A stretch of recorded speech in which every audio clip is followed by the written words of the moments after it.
तो आज हमारे हाथ जो कहानी लगी है वो थोड़ी अजीब है। हाँ, कह सकते हैं। इसमें एक सियार है और एक बंदर है जो न सिर्फ बात कर रहे हैं बल्कि अपने पिछले जन्म के पापों पर बहस भी कर रहे हैं। ये सुनने में तो बिल्कुल बच्चों की कहानी लगती है, लेकिन असल में ये पौष मास की कथा का 22वां अध्याय है। बिल्कुल। और ये कर्म, पाप और मोक्ष जैसे बहुत बड़े सवालों से जुड़ी हुई है। सही। इन कहानियों का असली मकसद मतलब जानवरों की बात करना नहीं है, नहीं, बल्कि इंसानी कर्मों के जो परिणाम होते हैं उनको समझाना है। ये हमें एक ऐसे नैतिक ब्रह्मांड में ले जाती हैं जहां हर छोटे बड़े काम का हिसाब रखा जाता है। तो चलिए इस अजीबो गरीब कहानी की परतों को जरा खोलते हैं और समझने की कोशिश करते हैं कि ये हमें कर्म, उसके फल और उससे छुटकारे के बारे में क्या सिखाती है। तो कहानी शुरू होती है एक शमशान घाट से। एक बंदर है जो अपने दोस्त सियार को मुर्दे खाते हुए देखता है और जाहिर है हैरान होकर पूछता है, दोस्त तूने पिछले जन्म में ऐसा कौन सा भयानक काम कर दिया था जो तुम्हें ये इतनी घृणित जिंदगी मिली। और यहीं से आप देखिए कहानी का असली मतलब खुलना शुरू होता है। हाँ।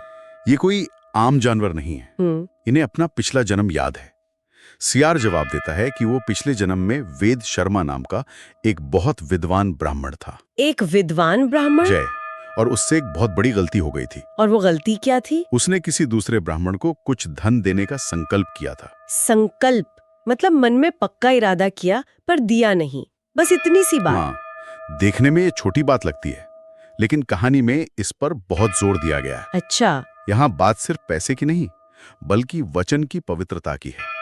स्रोत में तो यहाँ तक कहा गया है कि किसी ब्राह्मण को देने का वचन देकर उसे पूरा न करने से व्यक्ति के 10 जन्मों का पुण्य उसी पल खत्म हो जाता है। 10 जन्मों का?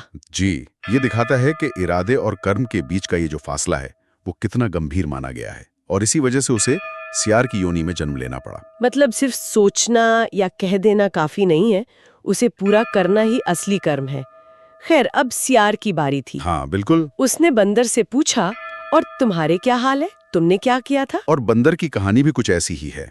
वो भी पिछले जन्म में वेदनाथ नाम का एक ब्राह्मण था। अच्छा, वो भी ब्राह्मण था? हाँ, और उसका पाप था एक दूसरे ब्राह्मण के खेत से साग चोरा लेना। साग मतलब एक बहुत ही छोटी सी चोरी। छोटी सी, लेकिन इसके परिणाम बहुत गंभीर बताए गए हैं। कहानी कहती है कि ब्राह्मण का धन चुराने वाले को पहले कुंभीपाक नाम के नरक में जाना पड़ता है। कुंभीपाक? ये क्या चीज है? सुनने में बड़ा भयानक लग रहा है। इसका शाब्दिक अर्थ है बर्तन में पकना। ये एक बहुत ही भयावह कल्पना है जो दिखाती है कि कुछ पापों का फल कितना तीव्र और कष्टदायक हो सकता है। तो ये एक तरह की सजा है? सजा भी है, और कह सकते हैं कि एक तरह की शुद्धि प्रक्रिया भी।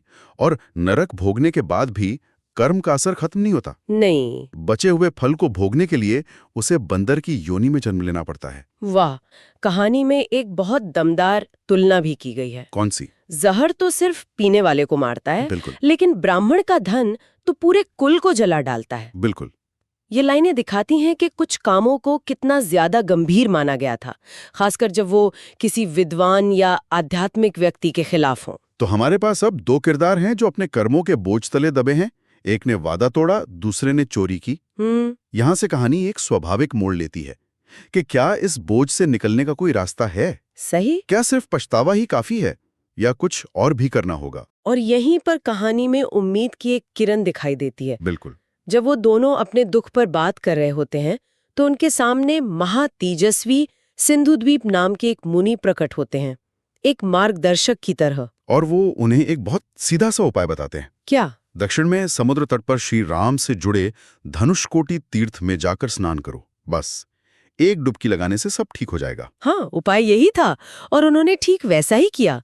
कहानी के मुताबिक जैसे ही उन्होंने उस पवित्र जल में डुबकी लगाई तो क्या हुआ? वे तुरंत अपने पापों और उस जानवर के शरीर से मुक्त हो गए। सच में? हाँ, एक दिव्य विमान उन्हें लेने आया और वे सीधे देवलोक चले गए, जहां उन्हें देवराज इंद्र के आदि सिंहासन पर बैठने का सम्मान मिला। ये तो कमाल ही हो गया। मतलब एक छोटी सी चोरी और एक टूटे हुए वादे की सजा इतनी भयानक। हाँ, और फिर उससे मुक्ति इतनी आसान। ये उस जगह यानी धनुषकोटि की महिमा को बहुत बढ़ा चढ़ाकर दिखाता है। बिल्कुल। ये तीर्थ या पवित्र स्थानों के महत्व को स्थापित करता है। ये सिर्फ भौगोलिक जगह नहीं है, नहीं, बल्कि इन्हें आध्यात्मिक ऊर्जा का केंद्र माना जाता था, जहां दैवीय कृपा आसानी से मिल सकती है। और इसी बात को और पक्का करने के लिए स्रोत में एक और कहानी दी गई है। हाँ, दुराचार नाम के एक ब्राह्मण की कहानी। जैसा नाम वैसा ही काम। बिल्कुल।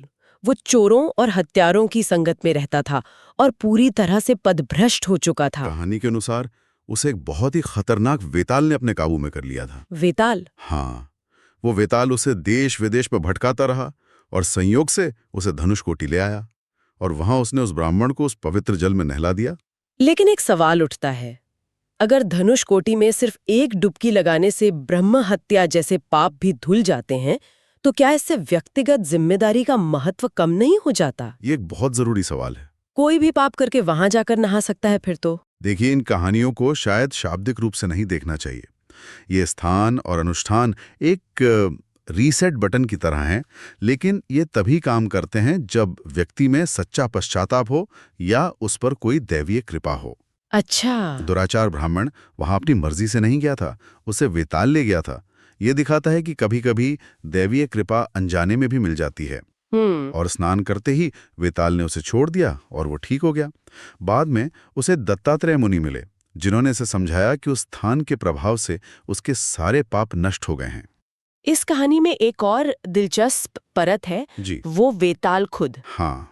वो वेताल क्यों बना था जी। और उसका क्या हुआ? यहाँ कहानी एक और आयाम में जाती है। वो वेताल भी पिछले जन्म में एक ब्राह्मण था। वो भी? हाँ, उसे वेताल बनने का श्राप इसलिए मिला क्योंकि उसने पितरों के लिए महालय श्राद्ध नहीं किया था। अच्छा। लेकिन सिर्फ धनुषकोटि के दर्शन करने मात्र से ही वो वेताल भी अपनी योनि से मुक्त होकर विष्णुलोक चला गया। तो ये महालय श्राद्ध क्या है? और वेताल बनना, क्या इसका मतलब किसी आम भूत प्रेत जैसा है? महालय श्राद्ध पितरों यानी हमारे पूर्वजों को याद करने और उनके प्रति आभार जताने का एक 15 दिन का पर्व है जो आश्विन महीने में आता है। इसे ना करना एक बहुत बड़ी चूक मानी गई है, क्योंकि ये दिखाता है कि आप अपनी जड़ों के प्रति कृतज्ञ नहीं हैं। और वेताल सिर्फ भूत नहीं है, बल्कि एक ऐसी बेचैन आत्मा है जो ना तो इस लोक की है ना परलोक की। मतलब एक तरह से आध्यात्मिक लिम्बू में फंस जाना? बिल्कुल, आपने सही शब्द इस्तेमाल किया। अच्छा, तो अब तस्वीर थोड़ी और साफ हो रही है। ये सिर्फ व्यक्तिगत कर्मों के बारे में नहीं है। हमारे कर्म, हमारे पूर्वजों के प्रति हमारे कर्तव्य और फिर कुछ पवित्र स्थान, ये सब आपस में जुड़े हुए हैं। आपने बिल्कुल सही पकड़ा।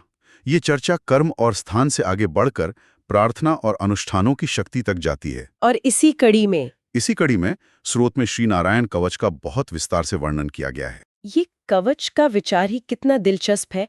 ये कोई लोहे का कवच तो है नहीं। नहीं, ये मंत्रों और ध्यान से बनी एक आध्यात्मिक ढाल है। तो ये है क्या असल में? ये भगवान विष्णु को समर्पित एक बहुत शक्तिशाली प्रार्थना है, जिसे हर तरह के संकट से सुरक्षा के लिए बनाया गया है। इसमें भगवान के एक खास स्वरूप का ध्यान किया जाता है। कैसा स्वरूप? वो गरुड़ पर बैठे हैं। उनके 8 हाथ हैं, जिनमें शंख, चक्र, गदा, ढाल, तलवार जैसे अस्त्र शस्त्र हैं। और ये काम कैसे करता है? मतलब सिर्फ प्रार्थना करने से? इसकी बनावट देखिए।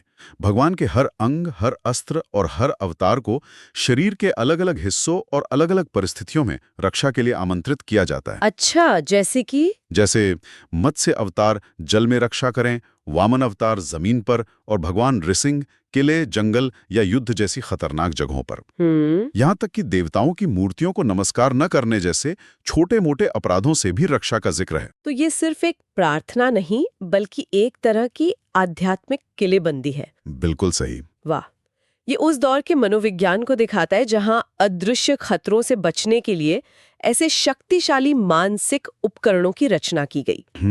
इसकी शक्ति को साबित करने के लिए भी कोई कहानी है क्या? हाँ, एक बहुत ही हैरान करने वाली कहानी है। गंधर्वों के राजा चित्ररथ अपने विमान में आकाश मार्ग से कहीं जा रहे थे। अचानक उनका विमान बेकाबू होकर जमीन पर आ गिरा। उन्हें कुछ समझ नहीं आया कि ऐसा कैसे हुआ। किसी तकनीकी खराबी की वजह से? कुछ नहीं। जब उन्होंने पास में तपस्या कर रहे ऋषियों से पूछा तो उन्हें जवाब मिला कि वो एक ऐसी जगह के ऊपर से गुजरे थे जहां एक ब्राह्मण की हड्डियां पड़ी थीं। हड्डियां? हाँ, जिसने अपने जीवन में नारायण कवच को सिद्ध किया हुआ था। उस कवच के प्रभाव से बने अदृश्य सुरक्षा घेरे की वजह से उनका विमान उसके ऊपर से उड़ नहीं सका और नीचे आ गया। अरे वाह, ये तो किसी साइंस फिक्शन फिल्म जैसा लग रहा है। हाँ, एक अदृश्य फोर्स फील्ड जिसने एक पूरे विमान को नीचे गिरा गया, और वो भी सिर्फ हड्डियों के कारण। बिल्कुल। ये दिखाता है कि इस कवच की शक्ति को कितनी ज्यादा अहमियत दी गई है। बिल्कुल। कहानी का उद्देश्य भौतिक विज्ञान समझाना नहीं है, बल्कि एक अतिशयोक्ति के माध्यम से उस कवच की आध्यात्मिक शक्ति और पवित्रता को स्थापित करना है। ये बताता है कि उस कवच को धारण करने वाले का प्रभाव उसकी मृत्यु के बाद भी बना रहता है। तो जब हम इन सब कहानियों को एक साथ देखते हैं तो एक दिलचस्प पैटर्न उभरता है। ये सिर्फ ये करो ये मत करो के लिस्ट नहीं है। ये एक पूरा इकोसिस्टम है। आपके व्यक्तिगत कर्म, आपके पूर्वजों के प्रति कर्तव्य और देवीय सहायता, ये तीनों मिलकर आपकी नियति तय करते हैं। सही। पाप करना आसान है, लेकिन उससे मुक्ति का रास्ता भी दिया गया है, जो पश्चाताप और सही जगह पर सही क्रिया करने पर जोर देता है। सही कहा आपने। इन कहानियों के जरिए नैतिकता और मुक्ति के सिद्धांतों को बहुत ही सरल तरीके से समझाया गया है। ये केवल नियमों की सूची नहीं, बल्कि उदाहरणों के जरिए दिया गया एक मार्गदर्शन है।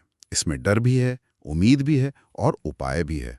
स्रोत में इन कहानियों के बाद विष्णु सहस्रनाम और तुलसी चालीसा जैसे कई अन्य स्तोत्रों का भी जिक्र है, जो शायद इसी आध्यात्मिक टूलकिट का हिस्सा है। हाँ, और ये हमें एक विचार के साथ छोड़ जाता है। क्या? आज की जटिल और अक्सर अराजक लगने वाली दुनिया में इस तरह की प्राचीन कथाएं और संरचित प्रार्थनाएं, ये व्यवस्था, सुरक्षा और व्यक्तिगत सुधार का मार्ग प्रदान करने में क्या भूमिका निभाती हैं?